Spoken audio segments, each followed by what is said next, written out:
What's up, everyone? It's Dave Wallace from the Medal of Honor channel, and I'm back again to do some new reviews for you. Now, this is the first new reviews of 2021, but of course, we're only, 2 weeks in, not even. So these actually will be, of course, 2020 albums. But yeah, fairly new stuff, and I'm pretty stoked to share some of the stuff with you. Let's get right to it. We'll be bouncing back and forth across the globe here, and we're going to start off with an album that I talked about, just got in my last Metalhead box. It was a new album, and I thought, it'd be a good chance for me to talk about it on here, and that is Witchtrap. This is a band from Colombia. Actually, they are from Medellin. I think that's how you pronounce it, Medellin, Colombia. These guys are straight up old school thrash band. If you were, imagine yourself, it's 1986, and you just got done on your record player listening to a Venom album, followed by an Overkill album, followed by this. It would feel right at home. If you're a thrash purist, you're gonna love this band. Witchtrap, this album, by the way, is called Evil Strikes Again, and this is a 2020 release. This is on Hell's Headbangers Records, which, if you're not familiar with them, you should definitely go to their website and check them out, because not only are they a killer label, but they're a great distribution company, and you can get all kinds of awesome deals on Hell's Headbangers website. So definitely go and check that out if you get a chance. But yeah, that is the label for Witchtrap. And these guys have been with them for a while. They've actually been around. The band has been around since 1997 when they formed in Colombia, and actually put out their first release. It was a self-release that they put out on cassette tape in '97, and have been going strong ever since. But there's definitely a lot of 80s sensibility as far as that pure old school thrash sound to this. The band was started by the drummer who goes by the name of Witchhammer, and the guitarist/vocalist who goes by the name of Ripper. That sounds familiar. But they definitely rip. So I'm going to let you hear a song off the album. This is a song called Devils on the Loose.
So yeah, again, just a killer tune, killer band. Let's see if I can get a look at the band there without too much glare there going for you.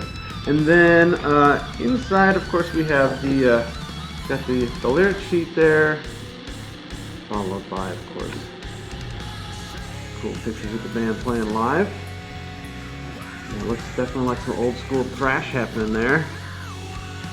Definitely wouldn't mind seeing this band live. Now, the vinyl for this is a limited to 700 copies of this really cool neon green and orange kind of swirl. So yeah, limited to 700 copies. Very cool. Evil Strikes Again. This is a band worth looking into, especially, like I said, for those of you who are really into the old school thrash. If you're looking for that, definitely want to check out Witchtrap. Okay, so from there we're coming back to the States to a band who has been doing this since about the same time, actually, since the mid-90s, and I'm pretty sure you know this band, Hatebreed. Hatebreed, God, I've seen these guys a few times live, and I have to tell you, few bands, I've seen a lot of bands live, and few of them have generated the kind of power and energy that this band does live. And I don't really know how to put it into words. It's something that you have to experience. It's beautiful and intimidating at the same time, just being in that crowd. And you know, that's probably one of the reasons why this band has been able to seamlessly travel back and forth between hardcore and heavy metal. It's, I guess, why we have a term called metalcore. This is their latest one, of course. This is Weight of the False Self. This one came out on Nuclear Blast on November 27th, so yeah, still pretty fresh. And if you're familiar with Hatebreed, what you normally would expect from Hatebreed, that's what you get here. That's just the kind of band they are. They're very hardcore, short songs, straight to the point. You know, kind of almost like Slayer. You know what you're going to get when you hear them. These guys are very anthemic. Now, Hatebreed has dealt with a lot of issues over the years as far as people assuming, probably a lot from the name, that they were going to be some kind of white supremacists. Also, the fact that that's, you know, a bunch of white dudes with really short hair. So I don't know, I guess that's what people thought. But, you know, really that's kind of more just the, I guess, the hardcore look. Or maybe it's the metalcore look, I don't know. But anyway, these guys are not at all a white supremacist band. These guys are, in fact, really what, if you look at their lyrics, and this has been the case through most of their history, this band really has everything to do with the self, improving the self, making yourself better, stronger, sheer will, perseverance. If you know the band, you know what I'm talking about.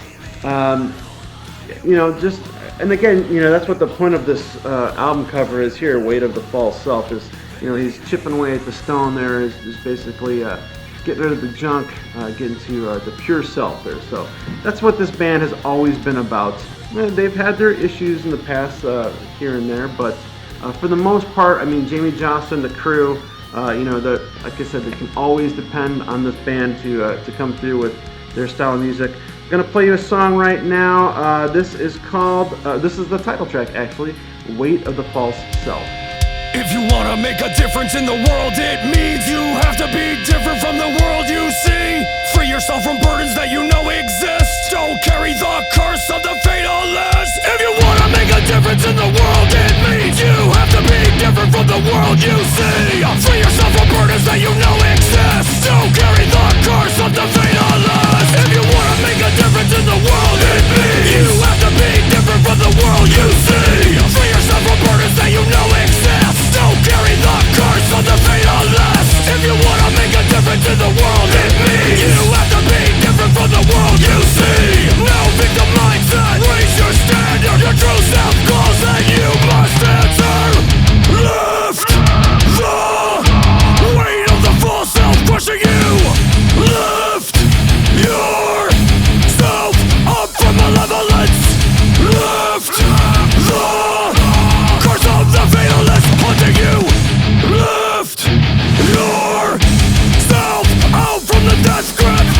Lift the burden of. And this one comes with, you know, a little inner sleeve as well. And then this has also got really nice color vinyl variant to it. It's this is a stone swirl, I guess. It's got like the browns and tans and some green splashes in there. Really nice looking. Let me see if we get that up right there. So, all right. So anyway, yeah, great album. And again, you know, it's just one of those things you know what to expect when you're getting yourself a Hatebreed album. Okay, the final album this time is my favorite, and I have to say, man, if this album, if I had got this a month ago, it would have made it to my top 20 favorite purchases of the year. Might have been in the top 3. Really has blown me away. This is the latest from Enslaved. This is Utgard. Enslaved, these guys have been around for quite a while.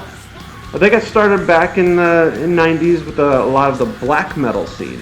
But this album is much, much more than that. In fact, everything I love about Opeth is what I love about this album right here.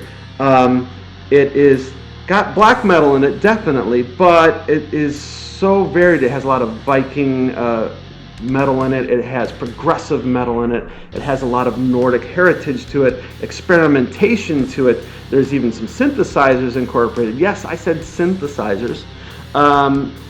Very beautiful album, not just the black metal vocals. There's a lot of clean vocals, a lot of vocal harmonies that really brings about that Nordic feel to it. And these guys, Enslaved, when they first started, first of all, the name they actually came up with from an Immortal song.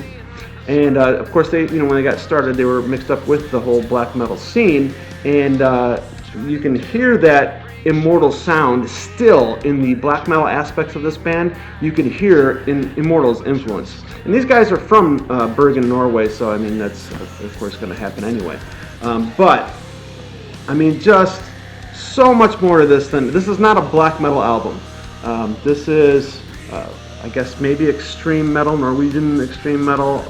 But I don't know. It's also got so much history and beautiful sound to it. So the album does have, this one has a gatefold. I don't know how else to describe this other than just absolutely beautiful sounding. It's gonna end up being one of my favorite albums. It's just really blowing me away right now. So I am definitely highly recommend this if you are into music. Good music. How about that? The disc itself is this one. It's just black. But it is pretty, and look at the raven on there, of course, how fitting. These guys, when they first formed by Ivar Bjornsson and Grutel Jelsen? I don't know how to pronounce these names. These guys were 13 and 17 respectively when they first started. And even though they did start off kind of black metal influence, they very quickly started incorporating some of the Viking sound into their, and especially into the lyrical content, and just really kind of become masters of their craft and establishing something of themselves. I'm going to play a song off of this. This is Storms of Utgard.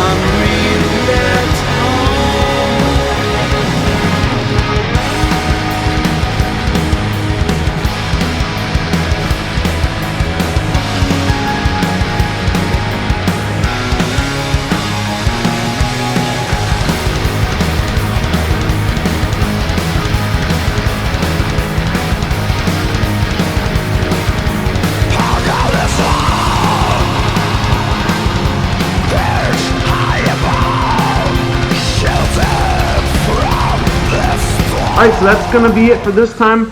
Absolutely, you got to check that album out. I mean, check all these albums out. But I mean, if you're into, Viking or black metal, or any kind of extreme metal, into even some kind of beautiful. I hate using the term folk because there's so much folk metal I hate, but it's definitely incorporated in there. There's just no flutes or accordions. So anyway, definitely check these out. If you have these albums and I'd like to hear your opinions on them. If you checked them out, what do you think of them? Put it down in the comments. And if you're digging this, toss me a like. I would, of course, really appreciate hitting the subscribe button and pass this on to your friends. I really appreciate all the support y'all have been giving me. It's really cool to see. And hope to keep cranking these out and get you more content and more stuff to talk about. So feel free to send me an email at medalofhonorshow@gmail.com. And that's going to be it for this time. Until next time, keep the horns up.